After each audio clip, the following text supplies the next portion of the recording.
Información precisa, completa, veraz, objetiva e independiente. Directo a tu pantalla. Radio Caracas Radio presenta Voz de América. 2 años de gobierno del presidente Joe Biden. ¿Cuáles son sus logros y sus desafíos? Esto es Foro. Desde Washington, la saluda Gonzalo Abarca.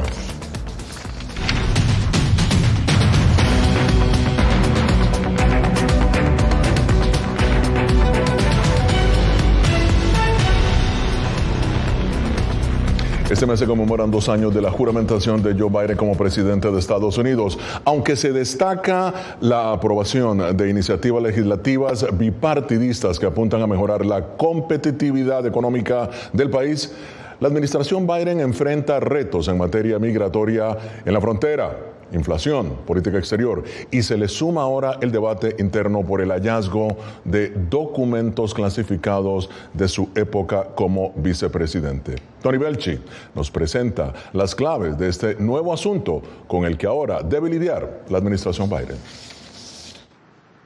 Hace unos días se supo del hallazgo de unos documentos clasificados en una oficina que utilizó Joe Biden tras dejar su puesto como vicepresidente de Estados Unidos en 2017. Más material clasificado fue también hallado en su residencia privada en Wilmington, Delaware. El caso recuerda a otro similar en agosto de 2022, cuando agentes del FBI allanaron la residencia privada del expresidente Donald Trump e incautaron material clasificado. Esas reglas, obviamente, prohíben que un presidente o vicepresidente se quede con documentos clasificados o cualquier material después de que termina su término. Las primeras diferencias se encuentran en la forma en la que se devolvieron los documentos clasificados. Y la diferencia creo que mucho más marcada es el nivel de colaboración. Como dije, el presidente Biden, sus abogados los entregaron. En el caso de Trump, como todos lo vivimos hace unos 6-7 meses, se negaron a aceptar que tenían documentos, no los quisieron entregar, básicamente los querían retener. Pero las consecuencias legales para un caso y otro también serían distintas. Desde el gobierno de Estados Unidos explican que no se tenía constancia de estos documentos y que se cooperaría con el Departamento de Justicia. Pero si después de todo se encuentra que este caso se puede procesar judicialmente, el presidente quedaría inmune, según lo concluido por la Oficina de Asesoría Legal del Departamento de Justicia. En el caso del expresidente Donald Trump, dado que ya no está en el cargo, no gozaría de esta protección y sí podría tener consecuencias legales. Si hay intencionalidad, hay criminalidad. Y existe un estatuto que dice el que haga esto y saque documentos secretos de su lugar apropiado, eso es un delito. Mientras tanto, las investigaciones siguen su curso y habrá que esperar la decisión judicial en ambos casos y qué implicaciones tendría también en el ámbito político. Anthony Belchi, Voz de América. Y bien, para analizar el tema me acompaña el experto en seguridad nacional y política exterior, Joseph Jumire, director ejecutivo del Centro para una Sociedad Libre y Segura. También la María Fernanda Bosmosky, subdirectora del Centro para América Latina, Adrian Arch. Bienvenidos ambos. Vamos a empezar contigo, Joseph. En materia de riesgo de seguridad nacional, ¿qué diferencia se puede establecer entre los dos casos, entre los documentos clasificados, el presidente Joe Biden y el expresidente Donald Trump? Bueno, yo creo que cuando hablas de qué iban a hacer o potencialmente cuál fue la motivación por tener esos documentos, eso siempre es lo más preocupante, porque si lo iban a usar para algún tipo de traición, digamos, al país o la seguridad de esta nación, eso ya merece una investigación mucho mayor. Pero saliendo de ahí, digamos que es un error administrativo, de cierta forma, las diferencias yo creo que no son tan grandes. Sin embargo, claro, hay la diferencia que uno era presidente y el otro era vicepresidente, y esto importa por una razón nomás. Todo el sistema de clasificación de documentos, la clasificación de inteligencia, está diseñado para que el presidente sepa lo que está y sea informado y sepa lo que está pasando en el país en temas de seguridad nacional. Y él tiene más poderes ejecutivos en el ámbito de seguridad nacional que el vicepresidente. No son igual. Él puede desclasificar un documento mucho más fácil que un vicepresidente. Entonces hay diferencias en ese ámbito también. Claro, muy bien. Déjame felicitarte por los 10 años de tu centro de pensamiento. Gracias. Felicidades. Bueno, María Fernanda, paso contigo. Mira, tanto Biden como el presidente Donald Trump, investigados por fiscales especiales. ¿Cómo juega esto de cara al 2024? Gracias, Gonzalo. Creo que como escuchábamos en la nota, se resume a un tema de quién está cooperando y quién no. En cuanto a la percepción, yo creo, del ciudadano, pues Joe Biden aparece senil. Sabemos que es el presidente de mayor edad en la historia de los Estados Unidos, y eso yo creo que podría dificultar una eventual reelección en el 2024. Mucho se ha hablado de su estado de su estado mental, si está senil, si no lo está, y esto lo va a perjudicar sí o sí. Me imagino que esto son los titulares de Fox News en estos momentos. Bueno, siempre se ha hablado de la edad, ¿no? Los republicanos siempre han insistido en la edad del presidente, que no es ningún impedimento, María Fernanda, la edad no es impedimento. Claro. No es así, ¿no? Claro, lo van a usar para atacarlo. Creo que eso sí lo va a perjudicar, y a los ojos, como decía, del ciudadano común, por así decirlo, yo creo que la percepción es que tiene demencia, o que se le están olvidando las cosas. Están saliendo estos documentos, como decíamos, en su residencia privada, en su oficina. Claro. Bueno, muy bien. Ahora vamos a dar la bienvenida a Rafael Bernal, editor y especialista político de The Hill, que está siguiendo esta información. Bienvenido, Rafa. Un placer tenerte nuevamente con nosotros. La pregunta es, tú como periodista, ¿hay diferencias grandes en la cobertura de los medios sobre los dos casos? Supongo entre Trump y Biden. Correcto. Sí, bueno, obviamente. La cobertura de medios siempre es diferente dependiendo de la personalidad del presidente, y lo podemos ver históricamente. Un ejemplo a mí se me hace muy claro es Ronald Reagan. A pesar de haber sido un presidente muy conservador, también era un presidente increíblemente carismático, era estrella de cine y sabía cómo manejar a los medios, y lo hacía muy bien, a pesar de que, bueno, se habla mucho de que mucha gente de medios tiende más a ser liberal, ¿no? No estaba de acuerdo con Ronald Reagan. Tuvo un muy buen tiempo con los medios. Lo mismo sucede con Bill Clinton y su carisma. Claro. Donald Trump presentó un reto especial, porque su manejo de los medios, a pesar de ser un conocedor de medios, no es un manejo carismático, no es un manejo amistoso en lo más mínimo, y los medios ya venían un poco raspados de la época de Barack Obama.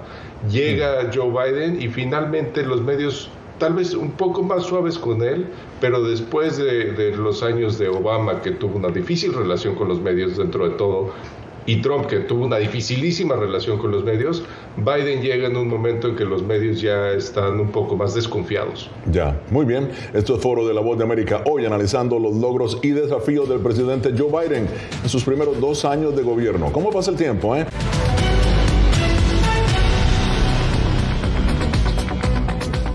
Bien, esto es Foro de la Voz de América, hoy analizando los logros y desafíos del presidente Joe Biden en sus primeros 2 años de gobierno. Bien, seguimos ahora con la Casa Blanca. Jorge Agobián, desde la Casa Blanca, nos da un vistazo de lo que han sido estos primeros 2 años del presidente Joe Biden. Bienvenido, Jorge, adelante.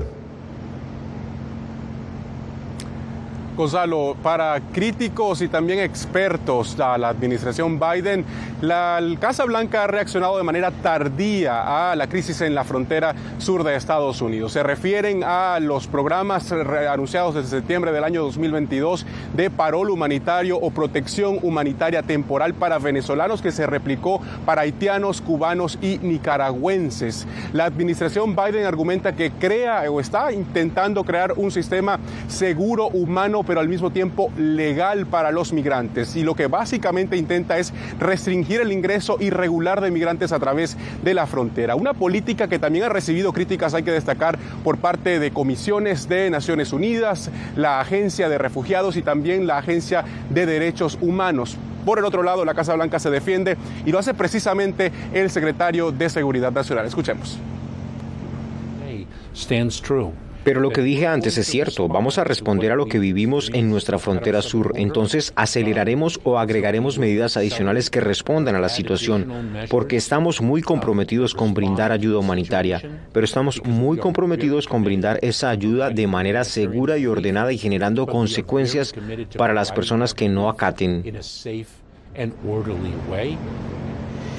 Bien, Jorge, eso es lo que dice el secretario de Seguridad Nacional, pero el presidente Biden también ha dicho que su gobierno ha logrado reducir el número de migrantes venezolanos que tratan de atravesar la frontera. Los republicanos, por su parte, rechazan ese comentario y dicen que existe una verdadera crisis en la frontera. ¿Cuáles son las cifras que maneja la Casa Blanca sobre esa migración? Respecto a los venezolanos, según la Casa Blanca, se ha reducido la entrada irregular de migrantes en un 70%. Y es lo que buscan lograr, según han dicho, con este plan anunciado el 5 de enero para cubanos, nicaragüenses y haitianos. Todo esto mientras la situación en la frontera, en algunos puentes fronterizos, ha reducido el número de migrantes que intenta ingresar a Estados Unidos de manera irregular. Y se han abierto varias vías, una para refugiados, otra para solicitar una protección excepcional humanitaria, pero lo que hay que destacar es lo que nos decía el mismo día de ayer una funcionaria de la Casa Blanca, asesora del presidente Joe Biden para temas migratorios, y es que no descartan implementar estos mismos programas legales humanitarios para otras nacionalidades. En este momento, colombianos, peruanos y ecuatorianos siguen manteniendo la llegada masiva en la frontera sur de Estados Unidos. Muchísimas gracias, Jorge Agobián, desde la Casa Blanca. Nosotros continuamos acá en el estudio con el análisis, el experto en seguridad nacional y política exterior, Joseph Humire, director ejecutivo del Centro para una Sociedad Libre y Segura, celebrando 10 años, por cierto, de su fundación. Rafael Bernal, periodista especializado en temas políticas del medio The Hill, siempre enviándonos o dándonos primicias. Y María Fernanda Bosmosky, subdirectora del Centro para América Latina, Adrian Arch. Joseph, en materia de riesgo de seguridad nacional, has escuchado cuál es verdaderamente, con tu presencia en la frontera, lo que has visto, qué está sucediendo, cuál es lo que tú crees es el peligro para Estados Unidos, como tú lo has dicho. Bueno, hay dos cosas creo que hay que resaltar cuando hablamos de la crisis, que yo sí que hay una crisis en la frontera sur de Estados Unidos. Que la Casa Blanca rechaza. Sí, no sé cómo lo van a definir, pero para mí es una crisis cuando tienes más de 2.2 millones de encuentros en la frontera con migrantes, cuando tienes capacidad de que solamente atender a 1.000, 1.500 y estás teniendo más de 7.000 al día. O sea, eso ya es una crisis de capacidad, donde la infraestructura en la frontera sur, estoy hablando de infraestructura de personas y de recursos, no es adecuado. O sea, y te estás desbalsando en términos de tamaño. Pero yo creo que entramos en términos de seguridad nacional. Lo que pasa en este momento, y esto más allá de simplemente las drogas que potencialmente pueden entrar, o si hay una persona nefasta, subversiva que puede entrar, es el hecho de que cuando se desmantela esa capacidad de seguridad fronteriza, de cierta forma pierdes el control territorial. Y cuando pierdes el control territorial, los actores ilícitos como carteles de droga, como otras mafias, trata de personas, human smuggling, empiezan a dominar esas zonas. Y cuando lo dominan, la soberanía de tu país empieza a decaer y por extensión tu democracia. Yo creo que la crisis que estamos llevando en la frontera sur es una extensión de otras crisis que está pasando en el mundo. Por ejemplo, la peor frontera en este momento en todas las Américas es la frontera entre Colombia y Venezuela, donde empezó con humanitario, ahora después era guerra de carteles y ahora hay radares rusos, hay drones iraníes, hay satélites chinos, es un todo. ¿Pero quién tiene esa información de que hay drones iraníes? El ejército colombiano. Los ejércitos colombianos han estudiado, yo he estado con ellos en la frontera de Arauca, en Cúcuta, ellos tienen esa información. Porque la Casa Blanca en ningún momento ha mencionado esto. Bueno, no sé si lo ha mencionado o no, pero lo que sí sé es que yo estuve con el ejército colombiano y se quejaban de que los radares rusos que están en manos del régimen de Venezuela estaban chupando la información en el otro lado de la frontera donde ellos estaban vigilando. Ok. Bueno, María Fernanda, fíjate la cifra que es una cifra oficial. 2,7 millones de migrantes detenidos en la frontera sur entre México y Estados Unidos. Una cifra récord verdaderamente. Son cifras oficiales, como lo ha destacado también Joseph. ¿Qué tan amplias o limitadas son las herramientas del gobierno de Biden para controlar esta situación?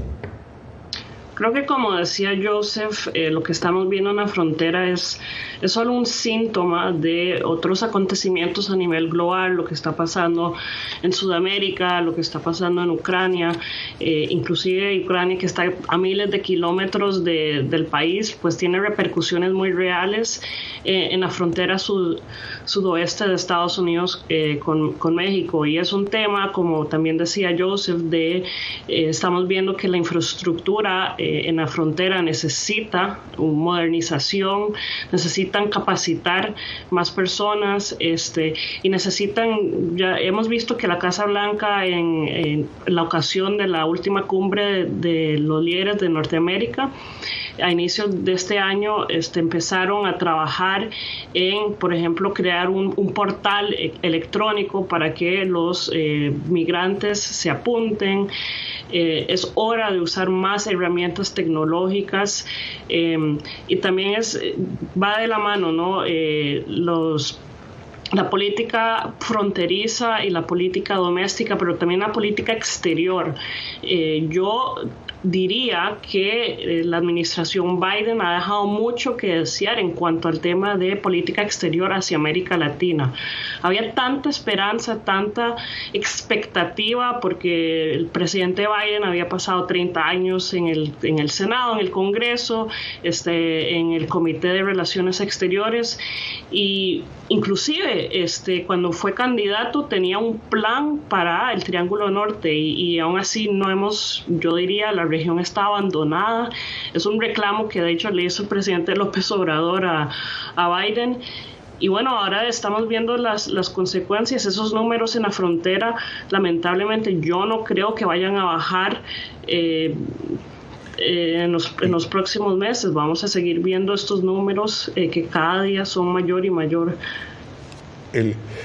Perdona que te interrumpa ahí, pero precisamente para agregar un poco más de contexto, la Casa Blanca está diciendo que está llevando esta situación en la frontera de la mejor manera posible, y en un momento que precisamente se da con mucho debate en el país sobre el tema migratorio. Pero voy a pasar contigo, Rafa, rápidamente, electoralmente hablando, esta situación del tema de la inmigración, ¿cómo ves tú que puede jugar en las elecciones futuras?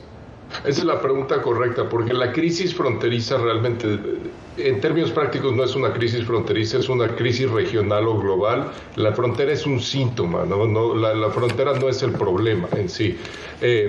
Sin embargo, políticamente, la crisis fronteriza realmente es una crisis política. Hay un partido, el Partido Republicano, cree que hablar de crisis en la frontera y echar la culpa a la administración por la situación humanitaria, la situación de seguridad en la frontera, es una herramienta política, electoral, que no pueden deshacerse de ella, que requieren que les ayude a ganar votos, y hay mucha evidencia de que tienen razón los republicanos cuando piensan eso. Entonces no lo van a soltar, pase lo que pase. La administración Biden le llueve críticas por ambos lados, pero la crítica que no le va a dejar de llover, haga lo que haga, es la crítica que viene desde la derecha. Y los demócratas, y especialmente la administración, lo que no han hecho es que no han llevado su propia narrativa de la frontera, no han llevado su propia narrativa de la migración. Lo estamos empezando a ver un poco con estos nuevos programas donde Biden parece tener menos miedo de traer gente. Sin embargo, obviamente el control fronterizo es importante, la imagen de orden y seguridad en la frontera. Eso es imprescindible, básicamente, pero ya se está empezando a enfocar la discusión en ¿queremos más migrantes o no queremos más migrantes? Bueno, muy bien. Esto es Foro de la Voz de América. Síguenos en nuestras redes sociales, Facebook, Twitter, YouTube. Somos La Voz de América, una fuente de información confiable. Continuamos en Foro de la Voz de América. La Casa Blanca asegurando que la política hacia América Latina es coherente con los principios de democracia y libertad en el hemisferio. Pero veamos ahora lo que dijo a la Voz de América el subsecretario de Estado para Asuntos del Hemisferio Occidental de Estados Unidos, Brian Nichols, sobre dialogar o la posibilidad de dialogar con el presidente de Venezuela, Nicolás Maduro.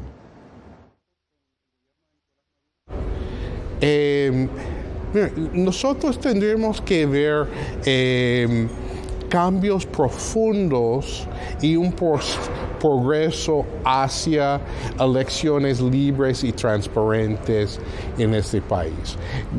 Yo lo veo muy lejos de la realidad de este momento, pero lo importante para nosotros es apoyar un proceso democrático dentro de Venezuela. Eso es lo que dice la administración. Ahora veamos lo que dice o la respuesta del senador republicano Ted Cruz a esta intervención. Inaceptable, Maduro es un tirano. María Fernanda, voy contigo. No way, dice la Casa Blanca sobre dialogar con, dicen los republicanos sobre dialogar con presidentes como Nicolás Maduro. ¿Tu apreciación? Mira, yo creo que por más que se criticaba al expresidente Trump por su política un poco confrontacional hacia América Latina y su política, recordemos a Bolton en Miami hablando de la troika, la verdad es que había una política de nombrar a los dictadores por su nombre, llamarlos así y de sancionarlos. No lo estamos viendo con esta administración. Creo que, como comentaba anteriormente, hay mucho espacio para comprometerse con la región y no, en estos 2 años no lo hemos visto. Pero muy bien. ¿Tu opinión? Bueno, yo creo que hay un riesgo enorme en hacer esto, porque las condiciones y también la actitud y el comportamiento del régimen de Maduro no ha cambiado. O sea, ellos siguen reprimiendo a su pueblo, ellos siguen interviniendo en las democracias del vecindario, ellos siguen alineándose con los enemigos más grandes de Estados Unidos, incluso adversarios tan grandes como China, Rusia, Irán, y ellos van a usar este tipo de diálogo a su favor. Ellos van a tratar de legitimizarse, porque ellos están en una campaña de legitimización, y Estados Unidos tiene que tener mucho cuidado que no le estamos ayudando en ese proceso. Conflictos y guerras y todo eso va por medio de quién se considera más legítimo. Y en este proceso hay muchos gobiernos en América Latina que quieren ver a Nicolás Maduro legítimo otra vez. Pero el problema ahí es que Nicolás Maduro no ha cedido en nada de abrir su democracia. Bueno, muy bien. Rafa, tu opinión, política exterior de la administración hacia América Latina. Bueno, claramente es una segunda o tercera prioridad. Se le ha entregado mucha de la política exterior al ex senador Chris Dodd, que es muy amigo, muy cercano al presidente. Esto lo estaba platicando yo con alguien de una embajada latinoamericana. Realmente es para darle a los presidentes latinoamericanos el sentimiento que tienen alguien cercano al presidente Biden. Pero el enfoque real de esta administración en términos de política exterior, primero estuvo sobre Afganistán, luego dio vueltas por el Medio Oriente hasta que sucedió la crisis de Ucrania, y ahora está claramente enfocado en Europa. Claro. Y saben que los cambios en América Latina, los cambios políticos en América Latina no son algo que va a administrar Estados Unidos, simplemente lo tiene que tolerar.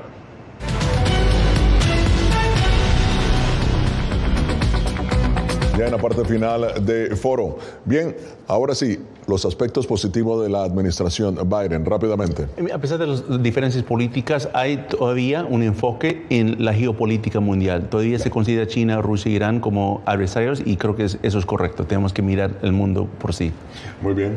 María Fernanda, aspectos positivos de la administración Biden, nacional e internacionalmente. Yo diría que el bipartidismo y Ucrania, el apoyo a Ucrania. Muy bien. Rafa, ¿tu opinión? Ha logrado mucho en el apoyo a Ucrania y ciertamente unos logros legislativos como la ley de infraestructura que no hubieran sido imaginables. Bueno, muy bien. Les agradezco muchísimo a tanto a Joseph como a María Fernanda y a Rafa. Esto ha sido Foro de la Voz de América. Nos vemos.